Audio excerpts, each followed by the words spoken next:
Hello, Ryan here, aka Mac, and welcome. There are so many exciting new features and systems in the works, so today I would like to break down the latest information we have about them all. As always, a huge thank you to all of my patrons and channel members. Thank you so much for the support. Cannot do this without you guys. It is truly appreciated. So as usual, the core gameplay teams are working on so much stuff behind closed doors that I would like to just run through this work separately from the main monthly report so that I can delve a little further into what is progressing where and what it all means. Now let's kick off with work on the freight elevators, with them saying that alongside fixing many of the issues that obviously became apparent during the resource drive, the team continued to work on fixing medical beacons and physical exploits. Now, I am yet to know whether the medical beacons in 4.3.1 are functioning as they did before they broke. If anybody knows, if you have had them working on the PTU, please do let me know in the comments below.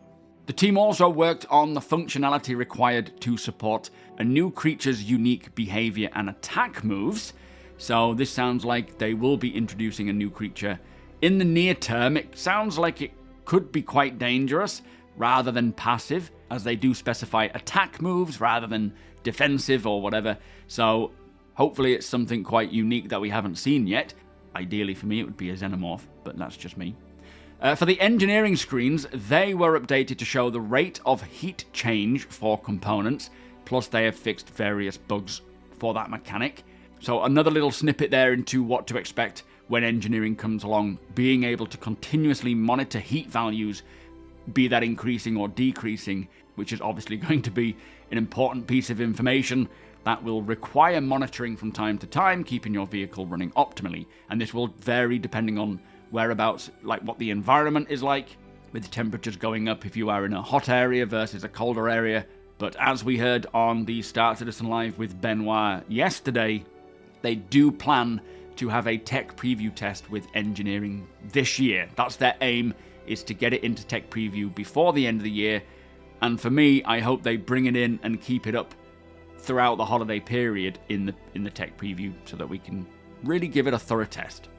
Now, for item recovery, the team added the ability to disable components for ships that have been claimed, and additionally, it says items will now display a time until they become bricked after they've been claimed by the original owner. And this is also displayed to the player as part of a notification when an item is bricked and a player attempts to use it. Now, this is clearly talking about the progression to Tier 1 item recovery system, in which items can become bricked, and a way of unbricking the item is going to be needed before you can use it again. But I assume it is also going to be applicable to ship components and weapons, as those two are owned by a player, and so they'll need to be resolved as well. So by bricking the component, this will essentially be unusable and will need to be unbricked before use. Still very much not sure about this whole, or why we need this bricked item thing. It's not something I'm too fond of right now, but until we get it in the game and see how it actually functions, I will wait to make my judgment. Now, for crafting, it says the team implemented an offline version of the blueprint service, which is used as a stand-in to support the player-bound blueprint library until the actual service starts development, with them also finishing the first playable prototype of crafting in a multiplayer environment. Now, that is both very exciting and very interesting, and the fact that they are implementing some form of placeholder library for player kind of cashed in blueprints while the actual service starts development tells me we may potentially see crafting roll out somewhat sooner than later. Otherwise they would just wait for the actual final service to be finished. It could be a this year thing. I personally think it's something that could wind up going into a tech preview test before it comes to the live environment, but I don't know. Equally, it could be more of a next year thing because it probably requires quite a bit of work. But it sounds like they are actually in a place where the process is functioning fine, and it might just be a case of getting it to being playable front end, so the UI and how we understand it. We will see what they say. We may get an update at CitizenCon regarding crafting. I wouldn't be surprised if we do, because crafting and base building are very sort of hand in hand, so we'll see what they say. Now, next up, we have an update on control surfaces, which is essentially ships flying in atmosphere using ailerons and flaps. Now it says improvements to the aerodynamic simulation were implemented, which should address jittering observed at low frame rates, plus support for the G limiter was added to the new atmospheric flight mode, and NPCs also now fly using control surfaces when in atmosphere. Now it also says that internally, the team integrated the necessary work from Squadron 42 to conduct an internal playtest with various changes, and these in turn prompted additional tuning improvements and bug fixing.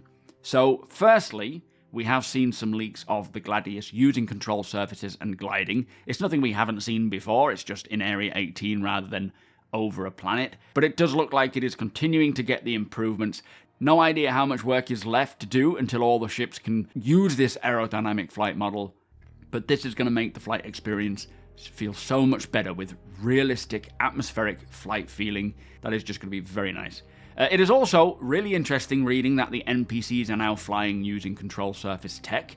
In fact, throughout this report, there are little snippets of information pointing to NPCs becoming far more capable of kind of traversing the verse in many different ways, like how the player can with flight and quantum travel, ground vehicles and so on, which in turn will open up so many gameplay opportunities, PvE especially, from bounty hunting, investigation missions, rescue missions, and transportation missions, and so much more.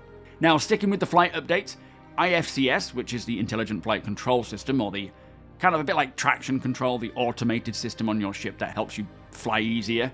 This saw further support work for Maelstrom, and now destroyed parts will reduce thrust effectiveness, which will also address a common exploit where non-critical ship parts are destroyed to improve acceleration. I didn't know people could do that. This will also help design in better defining when a ship is considered inoperable, even when not fully destroyed. So really happy to see that the Maelstrom system, which is that physical damage simulation, getting implemented alongside the work on engineering, as they do go hand in hand, but this is also fixing bugs and exploits, which is always good to see.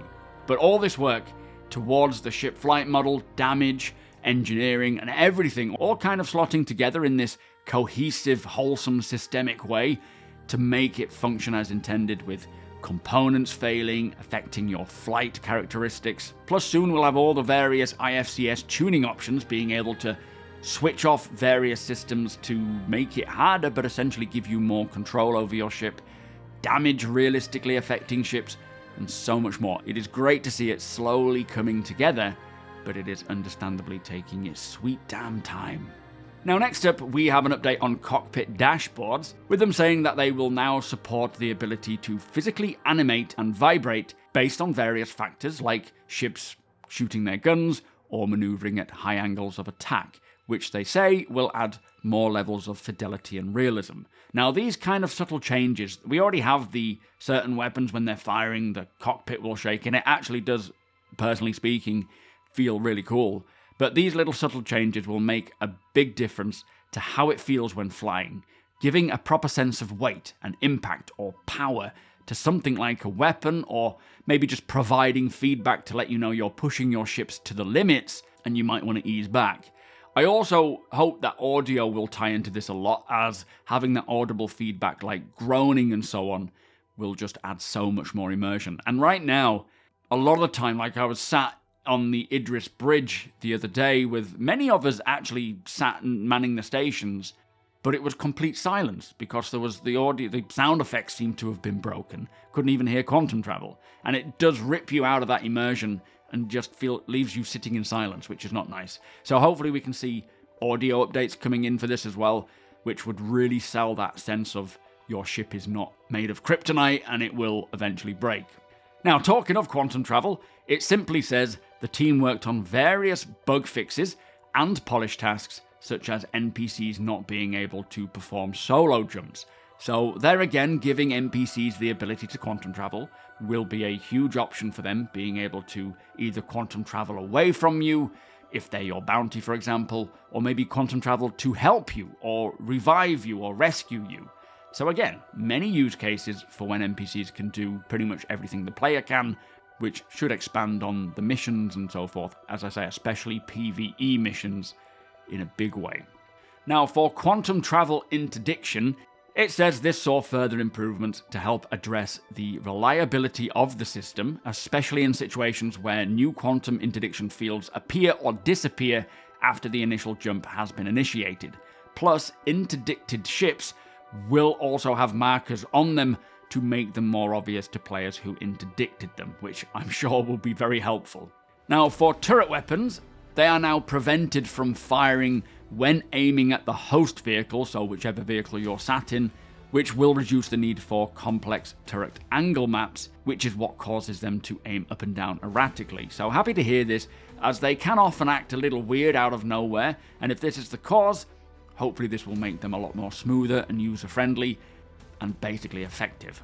Now, up next we have an update on the radars and scanners, with it saying that the team worked on various improvements and polish tasks, such as improving the UI information about targets and better positioning of the scan information for very large targets. So we have been waiting a long time for this new signature system and, all the updates to radars and scanners, and as it is mentioning here, they are mostly polishing now, it seems, and just the UI at that. So functionality-wise, it sounds like they are there and working, but how it is presented to the player with all the information that we need when we're scanning a target, like the signature, the numbers and the values and what that means, is getting worked on so that it is hopefully as legible as possible. Now, I really, really, really hope that this is the year to see radars, scanners, and this whole signature system revamp come along, as it would just set us up very nicely for next year and all the different game mechanics that require this stuff to finally start making way or headway. Bounty hunting, exploration, everything really uses a signature or has a signature, and we need to be able to understand them, make decisions based on them in all mechanics and all professions. Now, for the transport refactor, it says they have made good progress towards feature parity with the legacy transit system, which also includes bringing it to parity with the current behaviors for instanced hangars, scripting support for design, and making necessary preparations for dynamic server meshing. And part of this involves moving away from the interpolated movement to utilize the physics system, which saw a first pass implementation. So great to hear that they are now at the point of kind of implementing this system. They're at a place that it was basically level with the original system.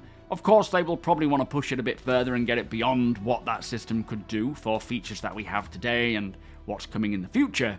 So I'm not sure how much is left to do, but the transit system or the transport system of late, like elevators and trams, have actually been working pretty fine for me. So good to get that out so they can then move on to the social refactor, but it'll be interesting to see where else they expand this system to.